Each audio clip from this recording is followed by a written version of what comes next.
மகிழ்விடம் channel நேயர்களுக்கு எனது அன்பான வணக்கங்கள். சென்ற பதிவில் யமபட்டினம் எப்படி இருக்கும் என்பதை பற்றியும் இறந்தவர்களுக்கு எவ்வாறு ஈமக்கிரியைகள் நடத்த வேண்டும் என்பதை பற்றியும் பார்த்தோம். இந்த பதிவில் துர்மரணம் அடைந்தவர்களுக்காக நாம் என்ன செய்ய வேண்டும் என்பதை பற்றியும் மேலும் சொர்க்கம் யாருக்கு கிடைக்கும் என்பதை பற்றியெல்லாம் காணப்போகிறோம். இதை இடைவிடாது பாருங்கள். கருடாழ்வார் நாராயணரை பார்த்து குழந்தைகளுக்கு எத்தனை வயது முதல் பாவம் வரும் என்று கேட்டார். அதற்கு நாராயணர் 4 வயது முதல் குழந்தைகளுக்கு பாவம் வரும். ஆனால் 12 வயது வரை அக்குழந்தை செய்யும் தீவினைகள் பெற்றோரையே சேரும். திருடக்கூடாது, பொய் சொல்லக்கூடாது, பிறர் பொருள்களுக்கு ஆசைப்படக்கூடாது, யாரையும் அடிக்கக்கூடாது, காலையில் எழுந்து நீராட வேண்டும், தெய்வத்தை வணங்க வேண்டும், பெரியோர்களை மதிக்க வேண்டும், நன்றாக படிக்க வேண்டும் என்ற அறிவுரைகளை கூறி வளர்க்கும் பொறுப்புள்ள பெற்றோர்கள் அதிலிருந்து தவறு பாவங்கள் துன்பங்களாக மாறி அவர்களை வருத்தும். பெற்றோரை இழந்த குழந்தைகள் செய்யும் பாவம் அக்குழந்தைகளை ரட்சிப்பவர்களையே அடையும் என்று கூறினார். இதை கேட்ட கருடாழ்வார், சுவாமி, துர்மரணம் அடைந்தவன் என்று யாரை கூறுகிறோம்? அவனுக்கு எவ்வாறு கர்மம் செய்ய வேண்டும்? அவன் என்ன கதியை அடைகிறான் என்று கேள்விகளை எழுப்ப நாராயணர் அதற்கு பதிலளிக்க துவங்கினார். இயற்கைக்கு மாறுபட்டு இறப்பு நிகழும் போது அது துர்மரணம் ஆகிவிடுகின்றது.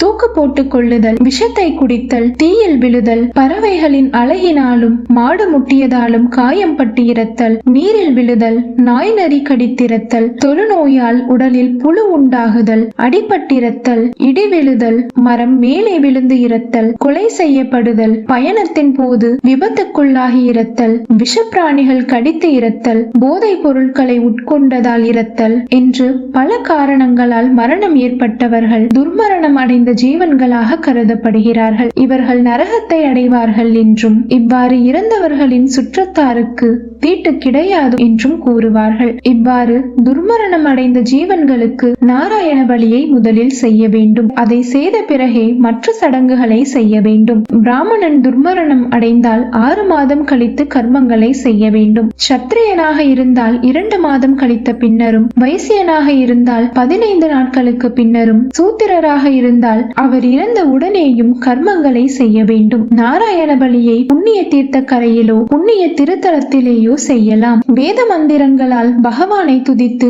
ஆராதனை செய்து தெற்கு நோக்கி அவரை பிரார்த்தித்து விட்டு பக்தியுடன் வேதியர்களுக்கு அன்னமிட்டு நவதானியங்களை தானம் செய்ய வேண்டும். பிண்ட தர்ப்பணமும் செய்ய வேண்டும். மறுநாள் மும்மூர்த்திகளுக்கும் யமனுக்கும் பிரதிமைகள் செய்து மேற்கு திசையில் விஷ்ணுவையும், கிழக்கில் பிரம்மாவையும், வடக்கில் ருத்ரனையும், தெற்கில் யமனையும், நடுவில் இறந்தவனின் பிரதமையையும் வைத்து பூஜை செய்ய வேண்டும். அங்கே 5 கும்பங்களை வைத்து அலங்கரித்து மேலே குறிப்பிட்ட 5 தேவர்களையும் நினைத்து ஸ்ரார்த்தம் செய்து பிண்டம் வைத்து 8 வகையான தானங்களை கொடுக்க வேண்டும். ரிக்வேதம் செய்பவருக்கு பயிர் விளைந்த நிலத்தை பூமி தானமாகவும், யஜுர்வேதம் ஓதுவோருக்கு கன்றுடன் கூடிய பசுமாட்டையும், சாமவேதம் ஓதியவருக்கு சம்பா நெல்லையும் தானம் செய்ய வேண்டும். இறந்தவரை போல 350 பலாச இலை காம்புகளை பிரதிமை செய்து அதற்கு தாமரை பூ, தாமரை தண்டு, எல், வாழைப்பழம், தேங்காய் ஆகியவற்றால் அலங்கரித்து சந்தனமிட்டு பூசாற்றி சாஸ்திர முறைப்படி கிருத்தியங்களை செய்ய வேண்டும். இதை நிறைவேற்றினால் துர்மரணம் அடைந்தவர் நற்கதியை அடைவார். இப்படி கர்மா செய்வோருக்கு 10 நாட்களுக்கும் மற்ற தந்தை வழி உறவினர்களுக்கு 3 நாட்களுக்கும் தீட்டு உண்டு. வாழும் போதும் மடிந்த பிறகும் ஒரு ஜீவன் இன்ப துன்பங்களை அடைவதற்கும் பெறுவதற்கும் அந்த ஜீவன் செய்த நன்மை தீமைகளே காரணம். தற்கொலை செய்து கொள்வதால் பாவம் அதிகமாகுமே தவிர அது குறையாது. மறுபிறவியில் இன்னும் மிகுதியாக வேறு விதத்தில் அனுபவித்தே ஆக வேண்டும். பல பிறவிகளில் அனுபவித்தும் மிச்சமான தீவினைகள் அவர்களை கீழான பிறவிக்கே தள்ளும் என கூறி முடித்த நாராயணர் கருடாழ்வாரை பார்த்து, சொர்க்கம் யாருக்கு கிடைக்கும் என்பதை பற்றியும் இப்பொழுது கூறுகிறேன், கவனமாக கேள் என்று சொல்லி அவற்றையும் சொல்ல துவங்கினார். உண்மை பேசுவது புண்ணியம், பொய் சொல்லுதல், பொய் பத்திரம் எழுதுதல் ஆகியவை பாவச் செயலாகும். பூமி தானம் செய்துவிட்டு மீண்டும் தானம் கொடுத்த கொடுத்த பூமியை அபகரிப்பது பாவமாகும். தானமாக பெற்றவன் அந்த பூமியின் பயனை அடையாமல் செய்வதும், தானம் கொடுத்தவன் வழக்கு தொடர்ந்தாலும்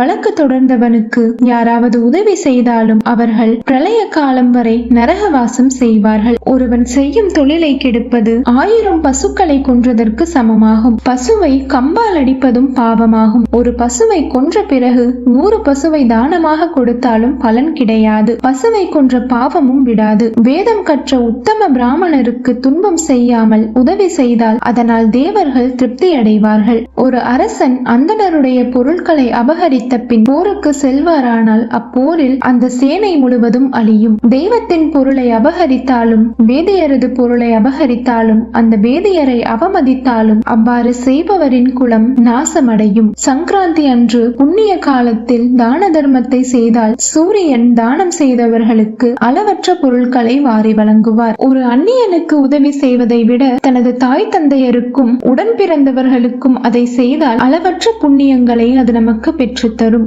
கருடா, யாருக்கு சொர்க்கம் கிடைக்கும் என்பதை பற்றி இப்பொழுது கூறுகிறேன். அயோத்தி, மதுரா, காசி, அவந்திகா, துவாரகா ஆகிய ஏதாவது ஒரு தலத்தில் இறப்பவன் விஷ்ணுலோகத்தை அடைவான். ராமர் அல்லது கிருஷ்ணரின் நாமங்களை சொல்லிக் கொண்டே இருப்பவனும் மோட்சத்தை அடைவான். துளசியை பயிரிட்டு நீர் பாய்ச்சுபவன் தான் செய்த பாவங்கள் நீக்க பெற்று நற்கதியை அடைவான். குழந்தை, பசு, அந்தனர் ஆகியோருக்கு ஆபத்து நேரும் போது தன் உயிரை விடவும் துணிந்து அவர்களை காப்பாற்றுபவன் சொர்க்கத்தை அடைவான். காசி, குருக்ஷேத்திரம், பிருகுஷேத்திரம், ஸ்ரீ காஞ்சி, திரிபுஷ்கரம், பூதேஸ்வரம் ஆகிய புனித தலங்களில் இறந்தவன் சொர்க்கத்தை அடைவான். பூமி, பசு, யானை ஆகியவற்றை தானமாக கொடுத்தவனுக்கும் மோட்சம் கிடைக்கும். கிணறு, குட்டை, ஆலயம் ஆகியவற்றை புதுப்பித்தவன் அவற்றை உருவாக்கியவர்களை விட புண்ணியம் செய்தவன் ஆவான். அவனுக்கும் சொர்க்கம் கிடைக்கும். வைகுண்ட ஏகாதசி அன்று மரணம் அடைந்தவன் வைகுண்டத்தை அடைவான். அறநெறியில் வாழ்ந்து பிறருக்கு நல்லதையே செய்து கர்ம காரியங்களை விடாமல் செய்து தான தர்மங்களை இயன்றவரை செய்து வாழ்பவன் சொர்க்கத்தை அடைவான். தனக்கென்று எதையும் சேகரித்து வைக்காமல் தினமும் விடாமல் நாம சங்கீர்த்தனம் செய்து நல்ல முறையில் வாழ்ந்து முடிவில் தர்பை புல்லின் மேல் படுத்துக் கொண்டு கையில் துளசி, தர்பை இலைகளை கையில் ஏந்தியபடி பகவான் நாமத்தை சொல்லியபடி இறப்பவன் சொர்க்கத்தை அடைவான் என நாராயணர் சொர்க்கம் யாருக்கு கிடைக்கும் என்பதை விளக்கமாக கருடாழ்வாருக்கு கூறினார். இவற்றை கேட்ட கருடாழ்வாருக்கு வேறு சில கேள்விகள் எழுந்தன. அவற்றை நாம் அடுத்த பதிவில் காணலாம். கருடனின் கேள்விகள் தொடரும். இப்பதிவு உங்களுக்கு பிடித்திருந்தால் இதனை உங்களது உற்றார்களுடனும் உறவினர்களுடனும் பகிர்ந்து கொள்ளுங்கள். இப்பதிவு உங்களுக்கு பிடித்திருந்தால் இதனை லைக் செய்யுங்கள். இப்பதிவை பற்றிய உங்களது கருத்துக்களை நமது கமெண்ட் செக்ஷனில் பதிவிடுங்கள். மேலும் இது போன்ற ஆன்மீக தகவல்களுக்கு நமது மகிழ்விடம் சேனலை சப்ஸ்கிரைப் செய்து கொள்ளுங்கள். மீண்டும் அடுத்த பதிவில் சந்திக்கலாம். நன்றி, வணக்கம்.